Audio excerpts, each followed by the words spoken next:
오늘 아침 일부 예배 시간에 제가 예배하기 위해서 사택의 문을 열고 나와 계단을 내려왔습니다. 그리고는 현관에 빌라기 때문에 유리문이 있었고, 유리문을 열려진 상태에서 스타렉스 차를 타기 위해 오른쪽으로 살짝 옮기는데 차문을 열려고 하는 순간 얼굴에 확 스쳐 들어온 것이 있었어요. 눈에 보이진 않지만 어느새 감히 어떤 거미가 거미줄을 쳐놓았는지 오른쪽 뺨에 거미줄이 확 휘감기는 겁니다. 여러분도 그런 경험이 아마 있으셨을 텐데 그때 기분이 어떠셨어요? 뭐 그렇게 심각한 것은 아니지만 그래도 거미줄이 싹 얼굴을 감싸 안으니까 조금 불편하고 약간 신경이 쓰였어요. 문을 열고 손으로 더듬으면서 거미줄을 쓸어내렸습니다. 이것은 약간의 불편함이고 아주 적은 양의 도전이지만 앞으로 나가는 데 있어서 오늘 우리에게 주신 본문 말씀을 보면 여호수아 8장 1절에 굉장히 큰 믿음의 발걸음을 방해하고 저지시키려고 하는 큰 장벽이 여호수아에게 그리고 여호수아와 함께한 백성들에게 다가왔다는 사실을 우리에게 알려줍니다. 얼마나 그것이 컸던지 하나님이 친히 1대1로 여호수아를 만나 주십니다. 정말 1대1로 상담해 주시는 거예요. 어떻게? 1절 상반절에 보면 여호와께서 여호수아에게 이르시되 두려워하지 말라 놀라지 말라. 1대1이죠. 여호수아에게 함께 가나안 땅에 진입하고 사실은 40년 광야 생활 동안에도 있었던 20세 이상의 만나를 먹고 성장했던 사람들과 같이 이제 모세의 뒤를 이어서 하나님의 백성을 약속의 땅으로 인도하는 사명을 따라서 전진하고 있었는데 어느 날 이 8장 1절의 상황을 보니까 굉장히 두려워하고 아주 충격적으로 놀라서 어쩔 줄 모르는 여호수아 지도자의 모습을 우리는 지금 목도하고 있습니다. 무엇이 도대체 그 위대한 하나님의 사람 여호수아를 두렵게 하고 놀라게 하였을까? 여기 놀라지 말라 할 때 이 놀란다는 표현은 찢어지다 그런 뜻이에요. 얼마나 충격이 컸든지 가슴이 막 공포로 찢어지고 있는 겁니다. 이게 놀라는 거예요. 그 원인이 된 단초 사건을 우리는 1절 하반절에서 알아볼 수 있는데 아이 왕의 아이 성에 대한 이야기를 해주고 있죠. 아이로 올라가라 보라. 내가 아이 왕과 그의 백성 그의 성읍 그의 땅을 다 내 손에 넘겨주었다는 말씀하시면서 아이 성에 대한 이야기를 해주고 있어요.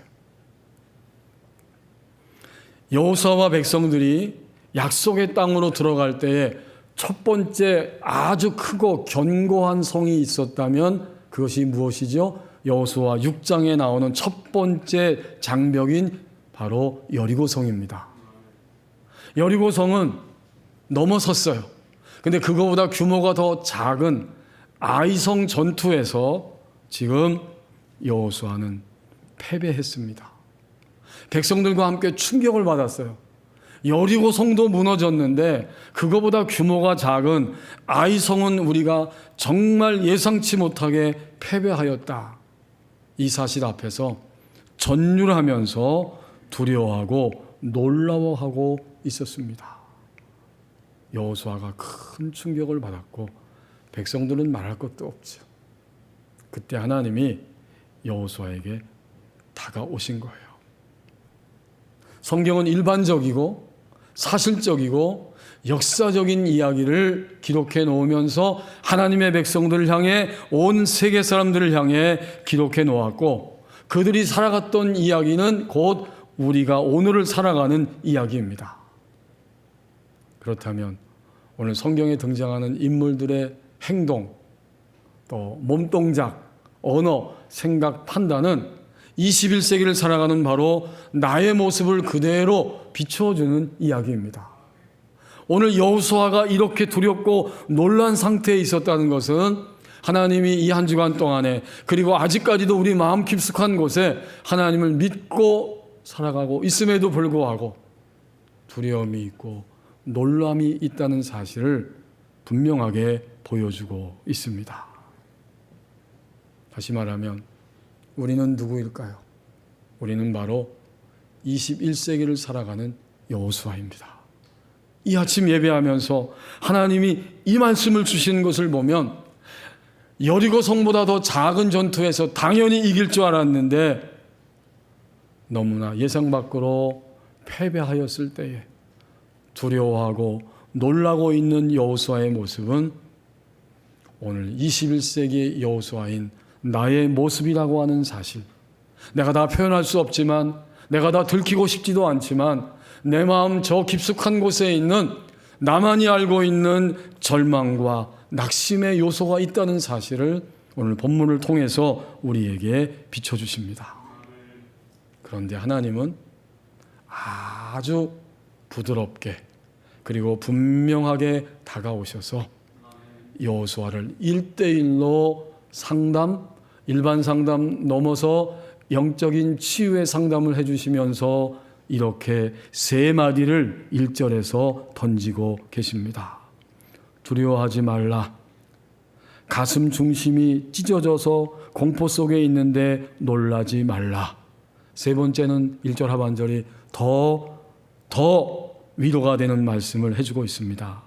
아이로 올라가라. 보라, 내가 아이왕과 그의 백성과 그의 성읍과 그의 땅을 다 내 손에 넘겨주었다. 정말 이 말씀은 우리 그리스도인들에게 있어서 아멘입니다.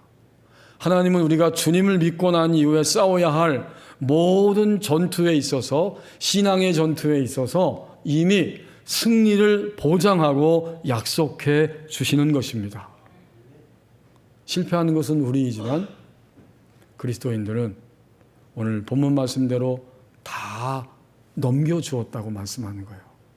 다시 한번 우리는 하나님의 부드러운 그러면서도 분명한 명령의 말씀을 새롭게 들어야 합니다.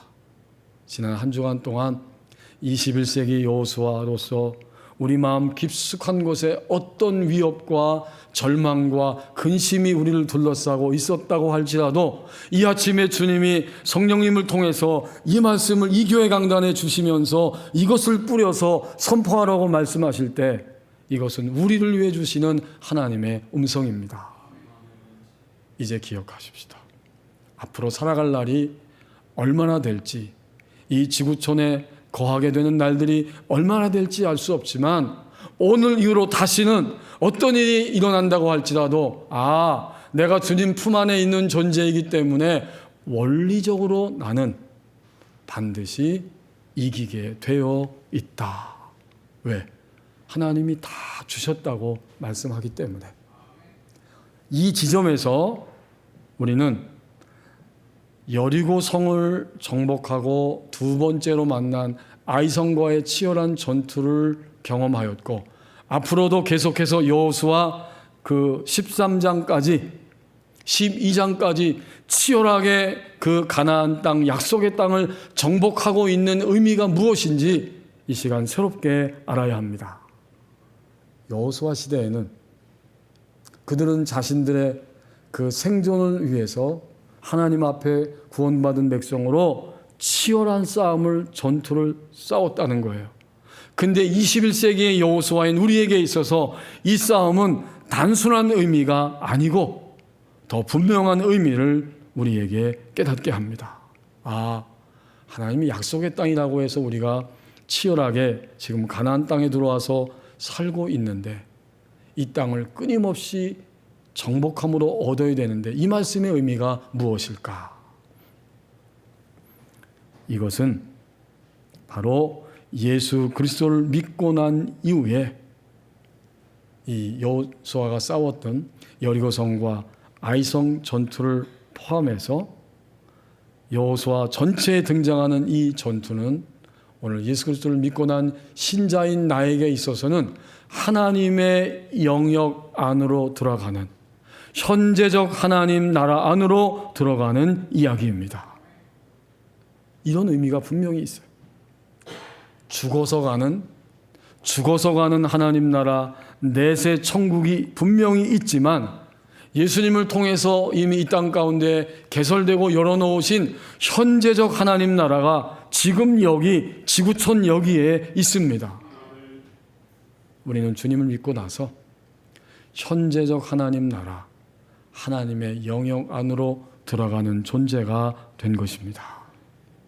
그런데 6장에 나오는 견고하고 또 큰 여리고성 전투에서는 놀랍게 승리하였는데 8장에 7장부터 등장하는 더 작은 규모의 아이성 전투와의 싸움에서 패배했을 때 여호수아와 그 백성들의 마음이 얼마나 쓰리고 아프고 두렵고 무서웠는가를 우리는 알 수 있습니다. 그래서 하나님 말씀하는 거예요. 오늘 아침에 예배하면서 여전히 두렵고 쓰리고 아프고 절망적인 21세기의 여호수아인 나에게 있어서 그런 일들이 있음을 아시기 때문에 우리에게 말씀해 주십니다. 두려워하지 말라, 놀라지 말라, 다 내 손에 넘겨주었다.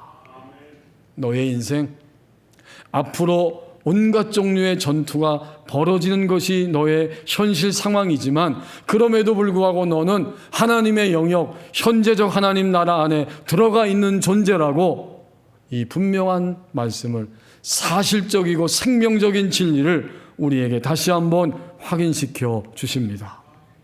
이제 우리는 1절 말씀을 통해서 하나님의 부드럽고 분명한 명령을 들으면서 다시 확인하고 출발할 수 있다고 알려주시는 주님의 음성을 들어야 할 것입니다. 미국의 아마존에서 베스트셀러 작가로 이름이 알려진 마크 패터슨 목사님이 기도의 원글이라고 하는 책에서 이런 이야기를 우리에게 소개해 줍니다. 자기가 주님을 믿으면서 지금까지 들었던 모든 이야기 간증 가운데 가장 놀랍고 도전이 되는 그러한 간증이다. 이 이야기를 들려줍니다.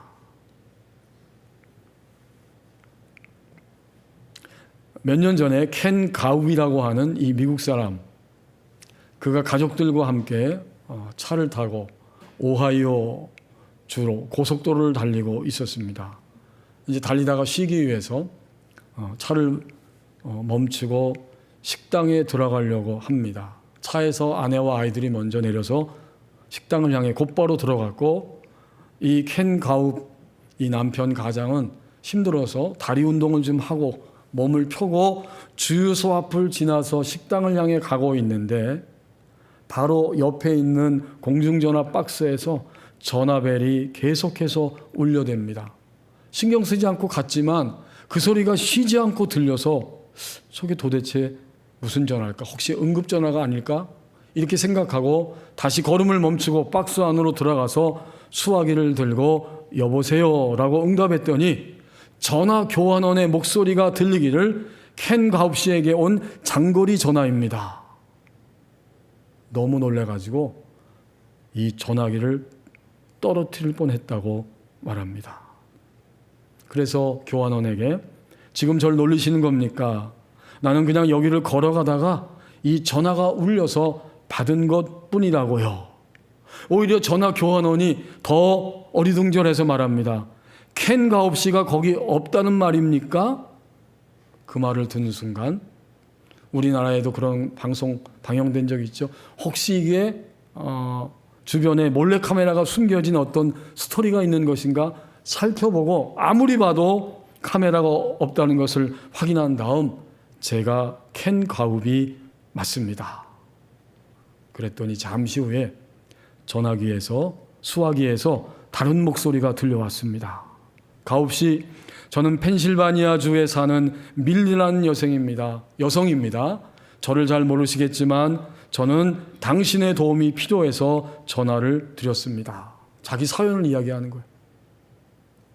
이 밀리는 조금 전에 자신이 유서를 썼고 이제 자살하려고 시도를 하는 중에 죽기 전에 한 번만 내가 더 기도해 보리라, 이런 심정으로 하나님, 저는 진짜 이러고 싶지 않습니다 라고 기도를 드리는데, 갑자기 이 밀리라는 여성의 이 마음속에, 생각 속에 텔레비전에서 믿어지지 않겠지만 켄 가우비라고 하는 상담가를 본 기억이 머릿속에 싹 스쳐왔고, 이 밀리는 죽기 직전, 자살하기 직전에 내가 저 가웁 씨와 한번 이야기한다면 나는 그분의 도움을 받을 수도 있을 거야, 이런 생각이 들었다는 거예요.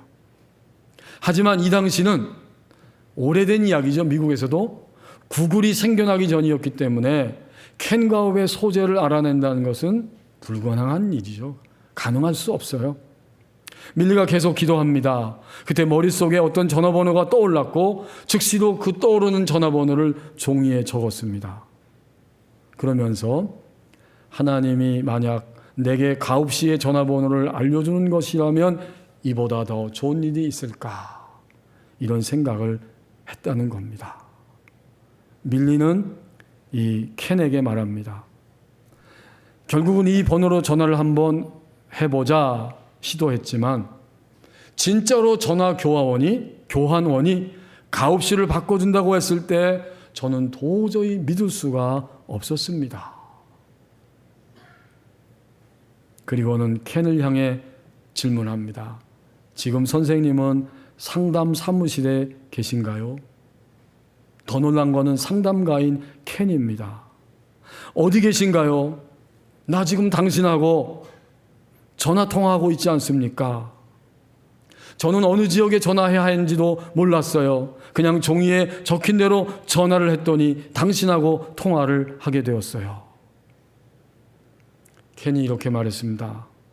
당신은 믿지 못하겠지만 나는 지금 오하이오주 도로에 있는 공중전화 박스 안에 있습니다. 거기서 뭘 하시는데요? 내가 지금 당신하고 통화하고 있지 않습니까? 그에게 상담을 끝냈어요. 그리고 켄은 간증의 마지막 말미에서 이런 말을 덧붙입니다. 공중전화 박스를 나오는 순간 우리 하나님 아버지가 자녀들 한 사람 한 사람을 얼마나 세밀하게 보살피고 계시는가 생각에 전율이 일어났다. 대체 이 얼마나 불가사의한 일이란 말인가. 그 많은 전화번호의 조합 속에서 전지전능하신 하나님만이 바로 그 시간에 그 여성에게 공중전화 번호를 알려주실 수 있지 않았겠는가. 그는 전화를 끊고 식당에 들어가서 가족들 옆에 앉았지만 너무나 충격이 커서 아무 말을 할 수가 없었다고 그래요. 그리고는 그의 옆에 앉은 아내를 향해 이렇게 말했습니다. 여보, 믿기지 않겠지만 하나님은 지금 내가 어디에 있는지를 정확히 알고 계셔. 저는 이 마지막 고백을 들었을 때 또 다른 도전을 받고 생각하게 되었습니다. 하나님이 우리가 지금 어디에 있는지를 정확히 알고 계신다. 그 말을 확장시키면 하나님은 지금 내가 어떤 신앙적인 상태, 어떤 영적인 상태에서 하나님을 믿으면서 살고 있는지를 정확하게 알고 계신다. 마음 깊숙한 곳에 낙심도 있고 절망도 있고 타락도 있고 의심도 있고 여전히 해결할 수 없다는 생각에 사로잡혀서 하나님을 한쪽으로 밀어놓은 부분들이 여전히 있고 나의 게으름도 있고 나의 교만함도 있고 나의 악함도 있습니다. 하나님은 오늘 모든 것을 정확하게 알고 계시는데 본문 말씀이 우리에게 비춰주는 것처럼 두려워하고 놀라고 이 가슴이 찢어진 것처럼 공포에 붙들려 있는 여호수아와 백성들의 신앙적인 영적인 상태를 알고 계셨습니다. 그런데요, 하나님 어떻게 하셨어요? 하나님은 부드럽고 분명하게 다가오셔서 내가 지금 현재적 하나님 나라에 들어가고 거기서 살고 있다는 사실을 확인시켜 주시고 이제는 다 너에게 주었다고 확인시켜 주시면서 다시 확인하고 출발할 수 있다고 우리에게 알려주십니다.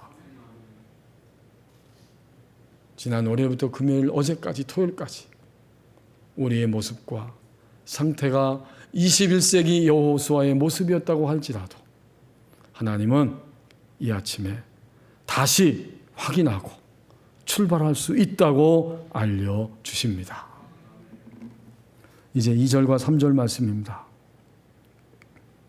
함께 처리받으면서 더 풍성한 하나님 나라를 얻으면서 살게 하십니다.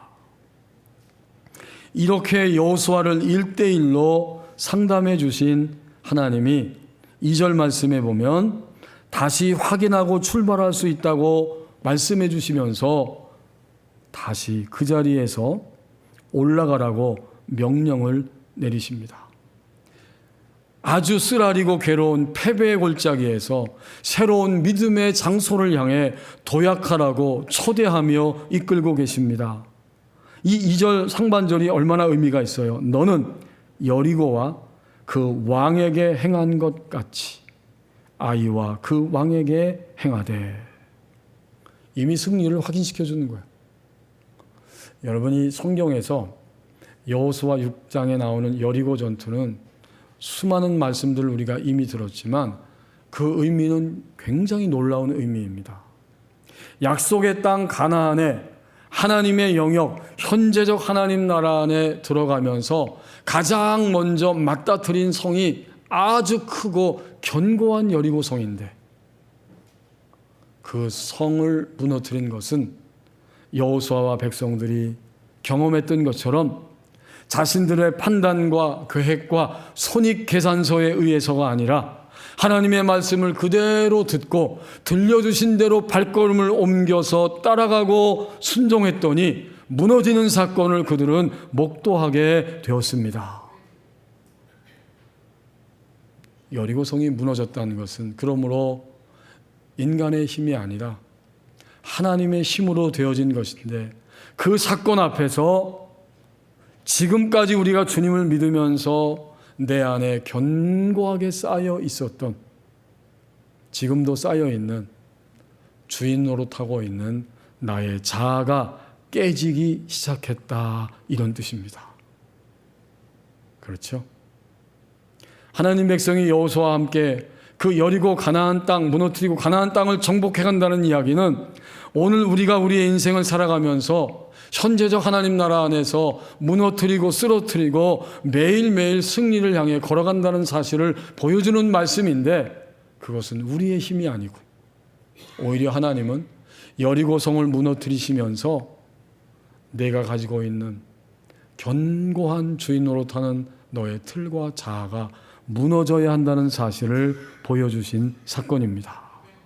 이건 출발점이에요. 그리고 나서 6장에서 그런 승리를 경험하고 여호수아 7장에서 처음에 두 번째로 맞닥뜨린 전투가 아이성 전투였어요. 그들은 아이성 전투에서 당연히 승리할 거라고 여기고 덤벼들었지만 쓰라린 패배를 맛보게 됩니다.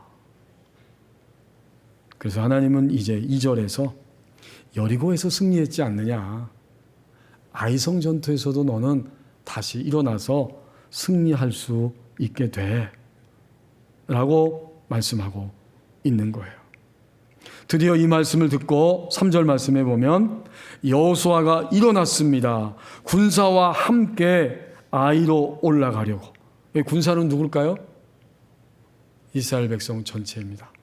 광야를 지나 만나를 먹고 광야에서 약속의 땅으로 들어온 20세 이상의 하나님의 백성, 그리고 여호수아와 갈렙 12지파 전체예요. 다 함께 일어났어요.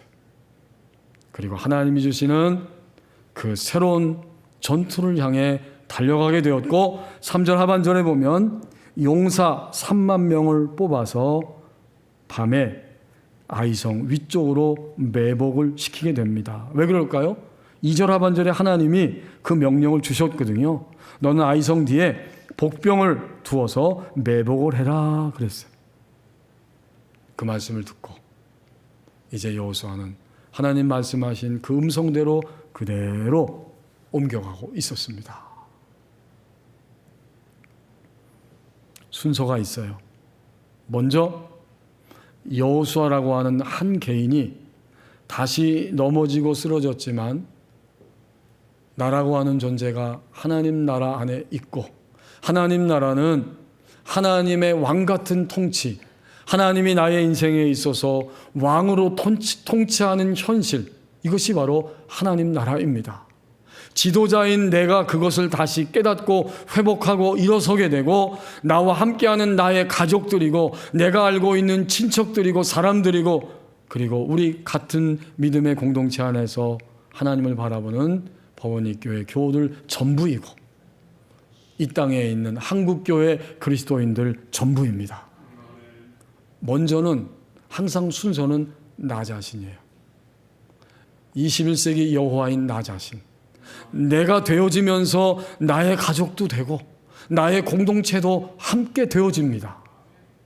그래서 하나님은 여호수아에게 여호수아는 백성과 다 함께 일어나서 아이성 전투를 향해 다시 출발할 수 있게 됩니다. 이제 하나님 나라 안으로 다시 전진하는 거죠.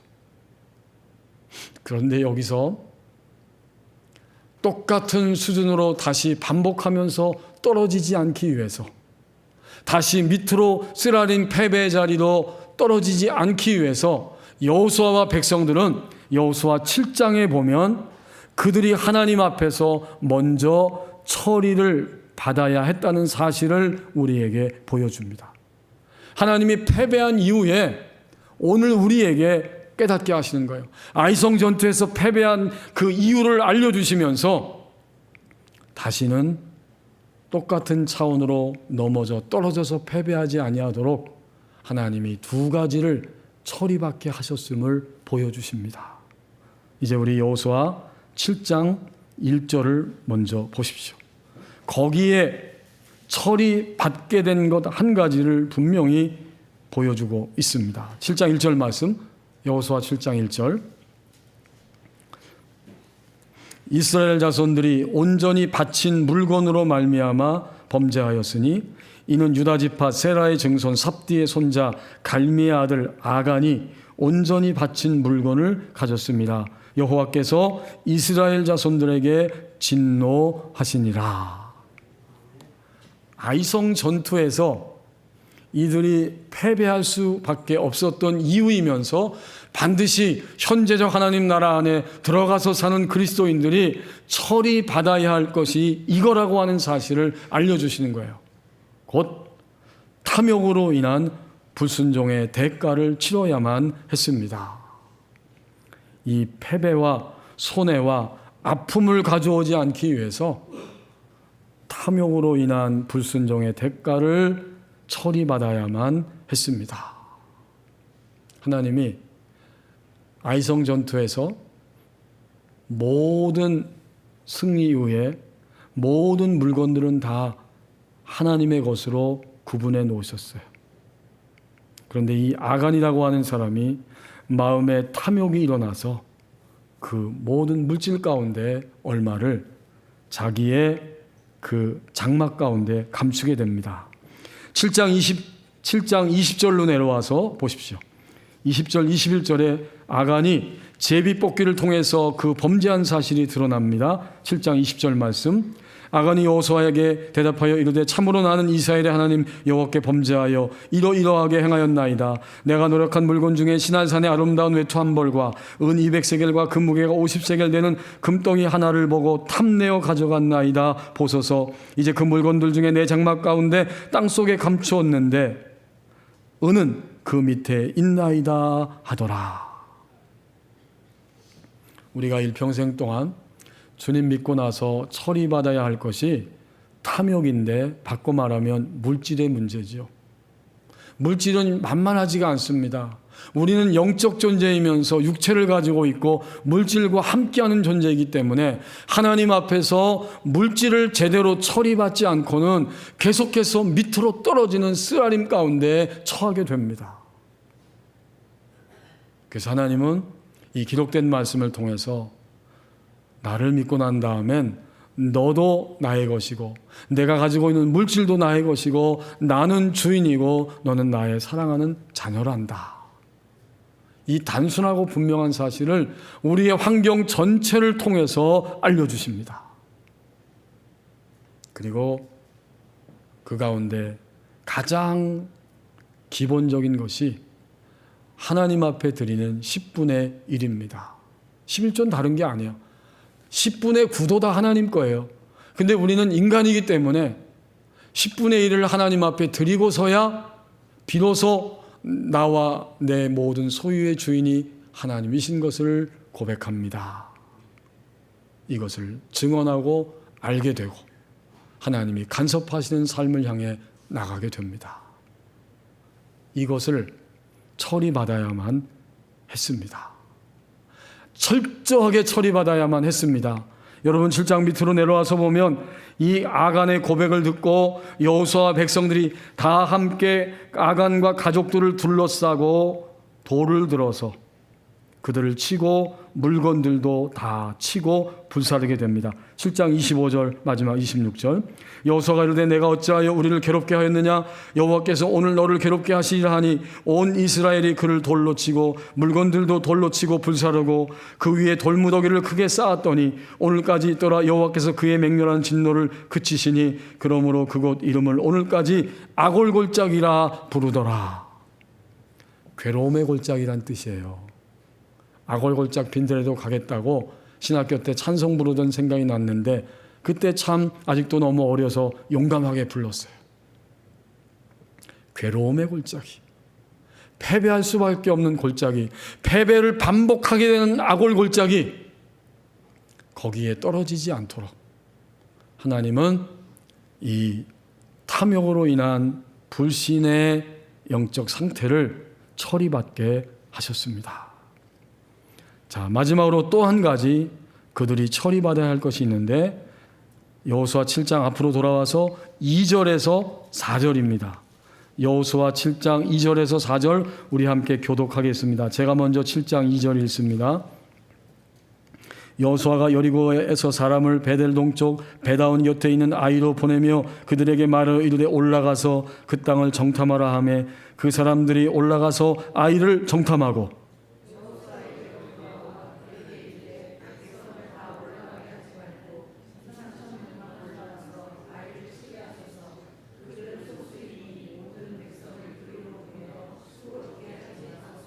다 함께 있습니다. 4절 백성 중 3,000명쯤 그리로 올라갔다가 아이 사람 앞에서 도망하니. 아멘.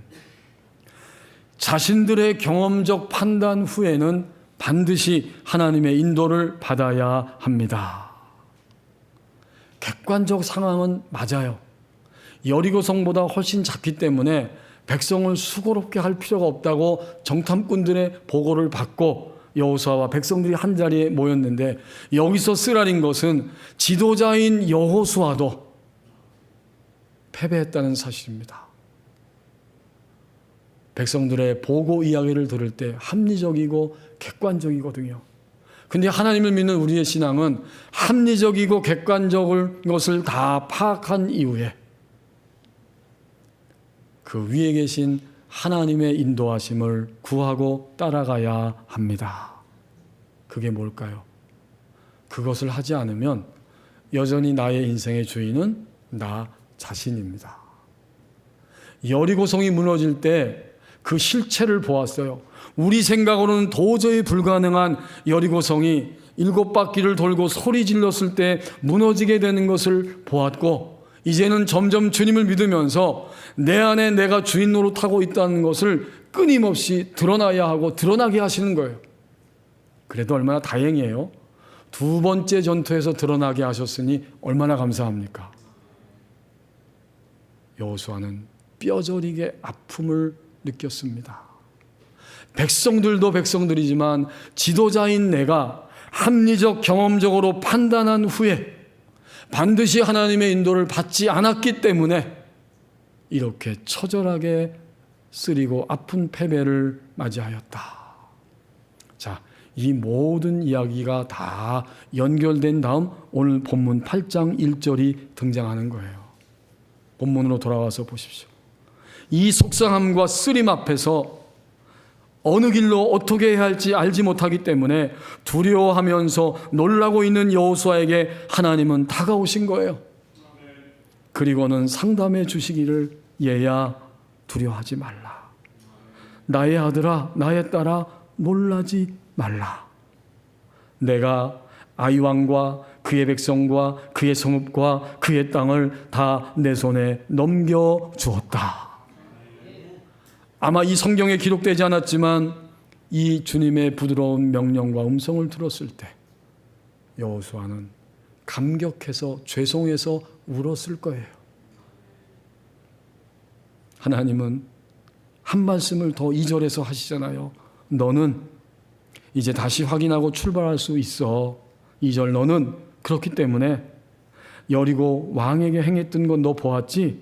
그거와 똑같이 아이 왕에게 행하게 될 거야.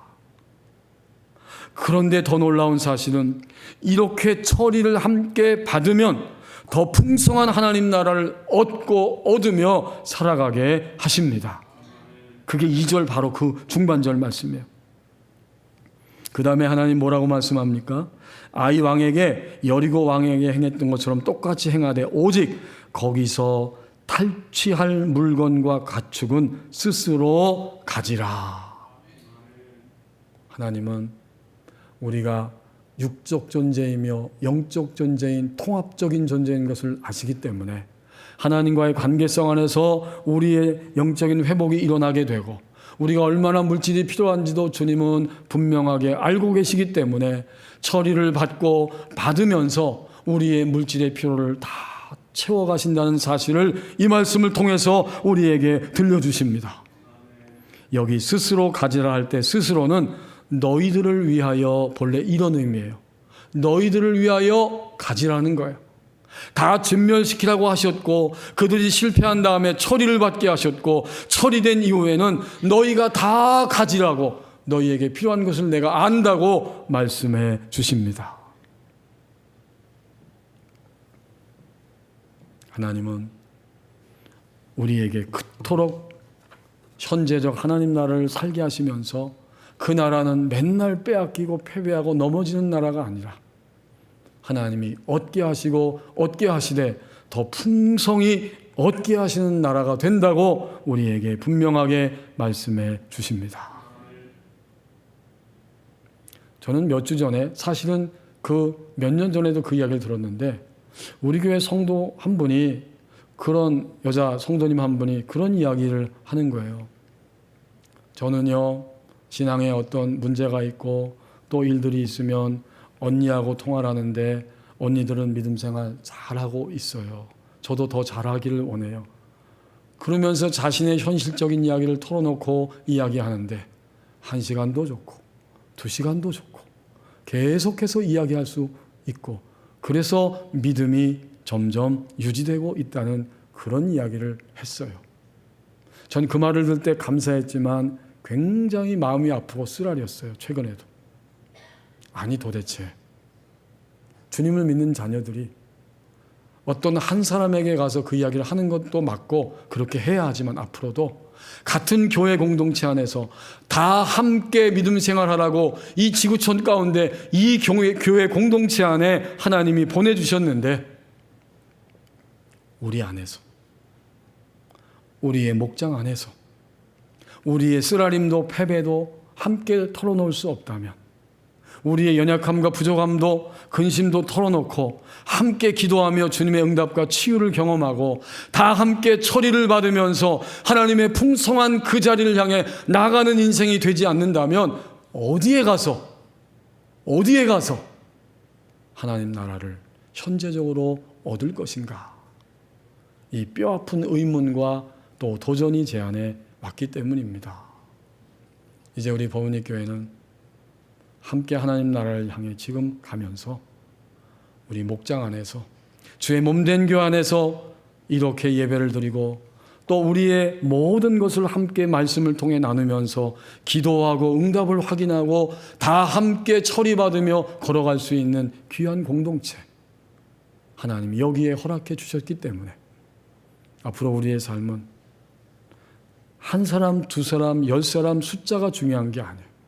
내가 오늘 나의 상태를 함께 주님 앞에서 털어놓고 함께 처리받고 함께 기도하며 함께 응답을 확인하고 하나님의 현재적 나라에 참여하는 감격을 누리는 것, 이것이 너무나 중요합니다.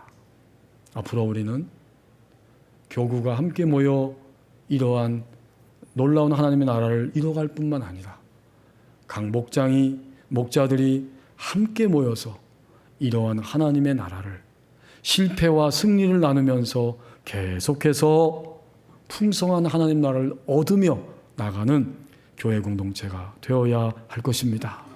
하나님 말씀합니다. 오늘도 신자의 삶은 하나님의 영역, 바로 현재적 하나님 나라에 들어가기를 연습합니다. 기도하겠습니다. 우리 함께 1분 동안만 이 말씀 붙잡고 기도하기를 원합니다. 다시 확인하고 출발할 수 있다고 알려주셨습니다. 처리받으며 풍성한 하나님 나라를 얻기를 원합니다. 같이 기도하겠습니다.